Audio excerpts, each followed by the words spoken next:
kotalisa wapi esika ya zwi ya kokende bongo kotia promese na milemo ndeko alakisi ete akendaki na lolenge na ye moko te mokonzi na ye atiaki lokoloto nde akomaki na milemo atalisi mpe biso badepute tozalaki na makambo kotia milemo te biso tokendaki makambo ya mandoki tokendaki makambo ya basoda na biso tokendaki makambo ya bapolisi na biso na kotala te nini bato baza kobomana na este nini eza koleka bongo bayimboka bayeba ndenge balobi na lokota français Minembwe c'est la troisième zone de défense, c'est-à-dire quoi, on a érigé l'état-major armée na biso ezali wa koloba ete bazwi Minembwe na ete bakozwa Minembwe ndenge ni bomona biso na chef d'état-major mais loko tosepe bayimboka lolenge batelemeli likambo ya Minembwe tosalaka be kaka bongo ezalaka ma Minembwe te ezalaka makambo nyonso ya mboka esika bato bakofutama malamu te bayimboka batelema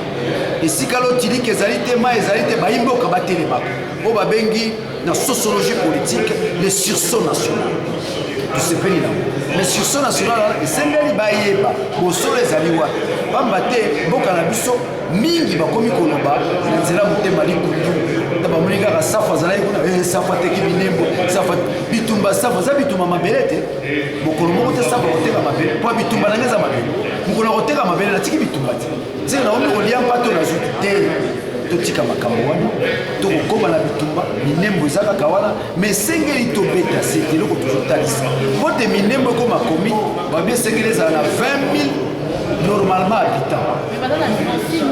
Wana Rubero akosi 36 000 nga nazalaki po tozonga lisusu tokote bato na ndimite bakozala 9 000 ata 10 000 na ndimite po badaka mike bato bakufi mpe kuna mingi ozolana nga yango esika wana nga naza dako na ndeko Rubero kuna namoni 36 000 te bana mike bamama bapapa bakufa kaka bamama baza ebele kuna eza esika moko yango omoni eza 3e zone ya défense armée na biso mokili eza wana toza na première zone ya défense sukola 1 2e zone ya défense sukola 2 3e zone ya défense Minembwe nga nakendaki makambo mandoki yo nakendaki makambo ya armée ti omoni nga na matini kola char nakotalisa te nayeba makambo nini ezoleka soda kolia ndenge nini na front akolata ndenge nini kisi soki abele ezali boni bakofuta ye malamu basi na ye batikala yakenda kobunda bitumba bazali tout ça au fait koyeba bomo ya soda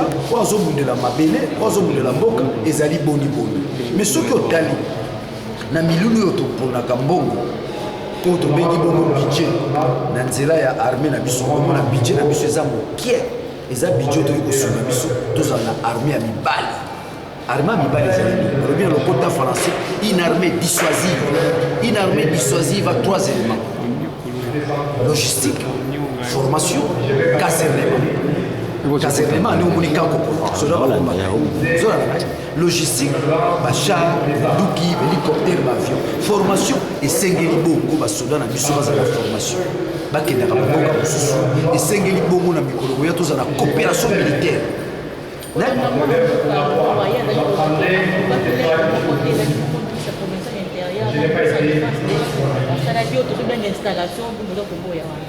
payé nani ntango mosusu mpona bana na biso biso toza na banakelasi pour commerce bainstallaka ye te bayimbokaboka ngai biso tozwi limbaka kokende nzela kelasi pour commerce bainvestisaka ye on investit on installe pas les business. Donc je corrige tous ces gens de la classe politique et les amis et pour le bien de nos enfants bana na biso bayebaki pour commerce bainstallaka ye te soki bomoni bokomi na baverbe installer ça veut dire que mboka wana milulu ya boponi bato ezalaka te bokomese bavotaka ye une fois bavote bainvestir nalingi nayende kolobelo na bato nyonso bokorigere wana mboka moko akosama me moko akosunga mpe bino les bourgmestres en bon français dans un langage constitutionnel et juridique les bourgmestres est investi nakanisi bino mikolo so kosala erreur bana na biso bakoya erreur mpona kobwana on installe pas les bourgmestres on investit les bourgmestres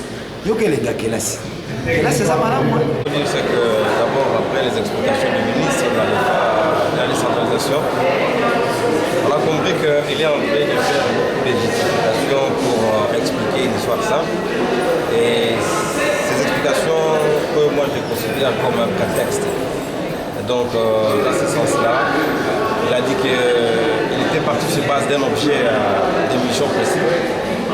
Il devait être à Beni, il devait être à Nuturi, il devait être au Tanganyika, il devait être à Minembo pour accompagner le ministre de la Défense dans une caravane de la paix. Et lui n'était ni à Beni, ni à Nuturi, ni au Tanganyika, puisqu'il avait un objectif simplement à Minembo. Donc il faut que cela soit dit clairement.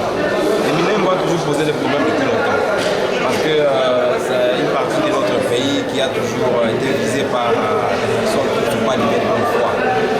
Aujourd'hui, le risque, c'est qu'on accueille des gens. Après un moment, ils commencent à réclamer des terres.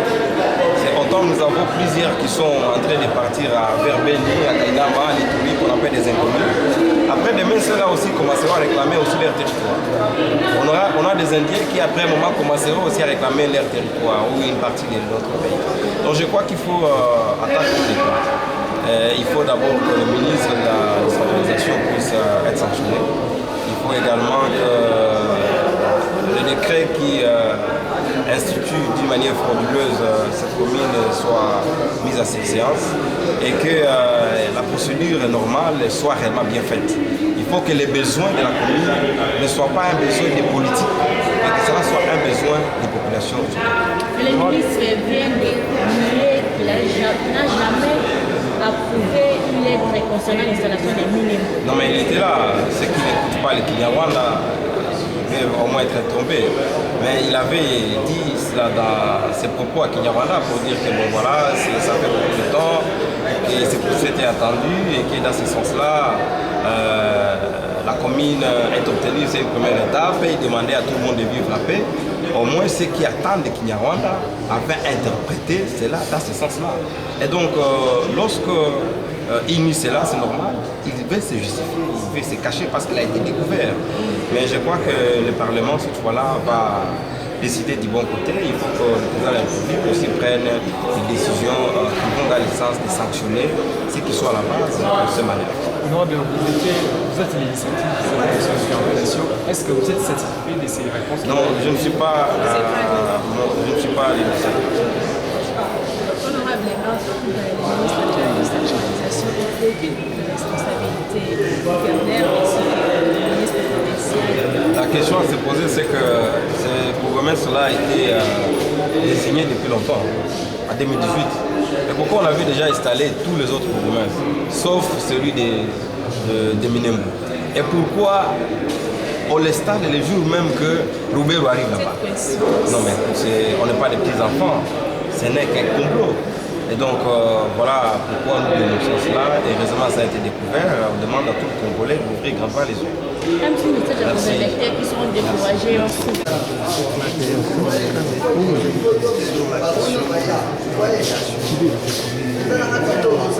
Comme vous le savez, ça fait déjà 1999 la question nouvelle, d'abord le territoire, aujourd'hui continuer, qui pose problème à la commune. Et cette question est à la base de plusieurs conflits chez nous qui sont récurrents, qui sont à la base de plusieurs mois de notre population, et même des pillages des biens de notre population au plateau, des Fizi, des Mwenga et du Vira. Aujourd'hui, je suis intervenu essentiellement par rapport à la question de la création de Minembwe en tant que commune. J'ai bien voulu insister sur le fait que cette création a été faite sur fond de mensonges, d'irrégularités et de tricheries. Pourquoi tel est le cas? Parce que, en fait, comme le dit la loi, disons tous les textes réglementaires, en fait, une commune est érigée par un décret qui est pris sur base d'un avis conforme par l'Assemblée provinciale en tant que tel n'a pas été le cas pour la commune de Minembo, qui ne se retrouve pas sur la décision qui a été prise par l'Assemblée provinciale du Sud Kivu en 2000. 9 ou 10 c'est sûr, je ne m'abuse pas, si je ne me trompe pas en fait.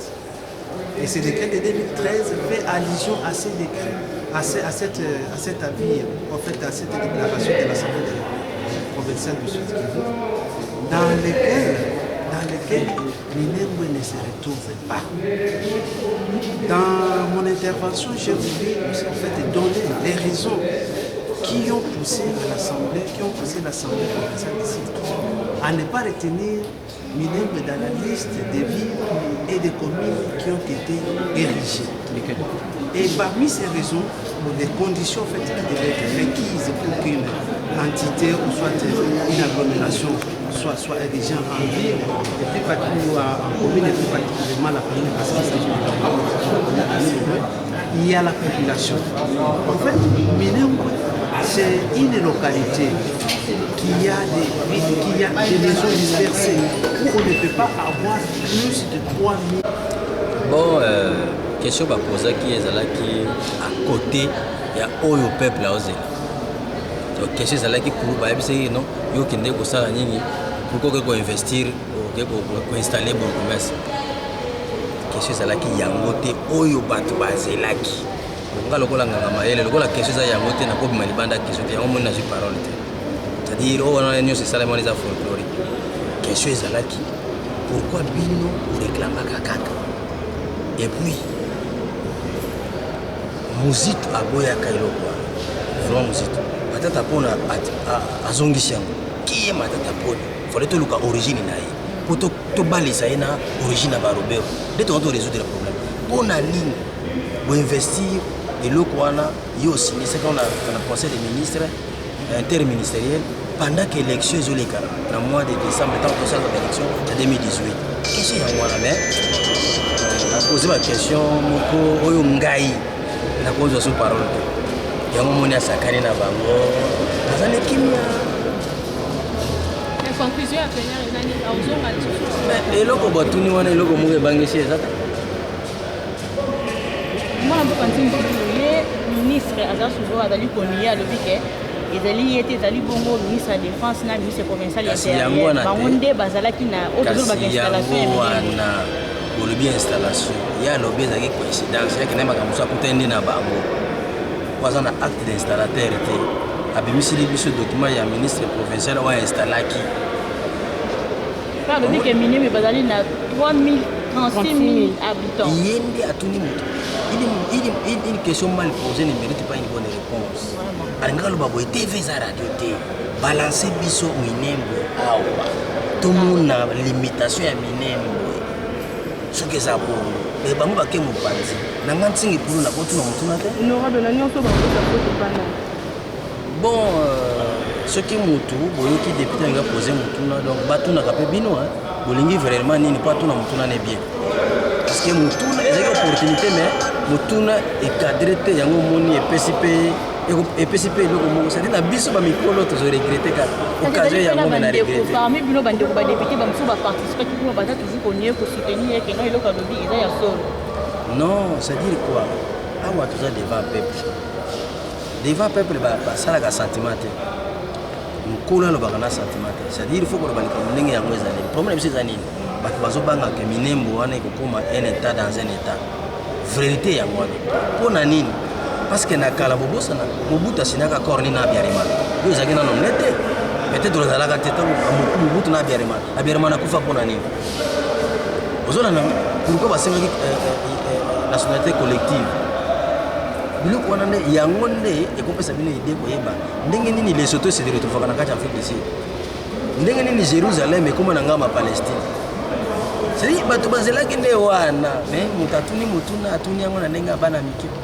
Donc peuple congolais azela iloko monte na part ya baélu na ye non eza ya part ya baélu te question batuni eza yango te peuple azela soka korépondre akoyaka koexplike bino makambo oyo bino mo boyebi kaka kopesa réponse le reste akopesa ngo te. Mais honorable, vous êtes aussi représentant du peuple, pourquoi vous n'avez pas posé cette question là-bas?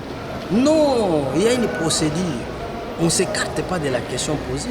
D'ailleurs, il faut féliciter Mabouna qui était gentil de tolérer que les gens passent outre la question. Sinon, le règlement intérieur est clair. Si vous révisez l'article 192, une question d'interpellation, vous devez y rester. C'est la personne qui pose la question qui doit être cohérente et consistante. C'est simple que ça. Ce n'est pas en fait que nous avons étudié. Quand on t'appelle honorable, tu dois maîtriser les textes. Quand on t'appelle ingénieur, ça signifie que tu as normalement les normes suivies. Quand tu parles, les gens doivent comprendre. Tu parles par exemple aujourd'hui, tu viens, même la matière est quantifiée. Tu parles aujourd'hui, même chapitre, tu parles de l'électricité. Mais en même temps, on te voit parler de la géographie, ça ne tient pas debout. Donc, c'est au député qui a posé la question, qui a suscité l'attention de la population, mais qui a posé une question dans toute légèreté. Ce ne sont pas les députés qui ont peur de soulever le problème de la nationalité pour ne pas traiter. Non, lui devait poser. Non. Le député est simple, tout ce que le député dit, il est couvert par les immunités. Et tu ne peux pas me poursuivre parce que j'étais taxé de non-congolais. Quand vous posez la question, je me répète, une question mal posée ne mérite pas une bonne réponse. Il n'a pas posé la question de manière fondamentale. Malheureusement, c'est eux qui vivent là-bas.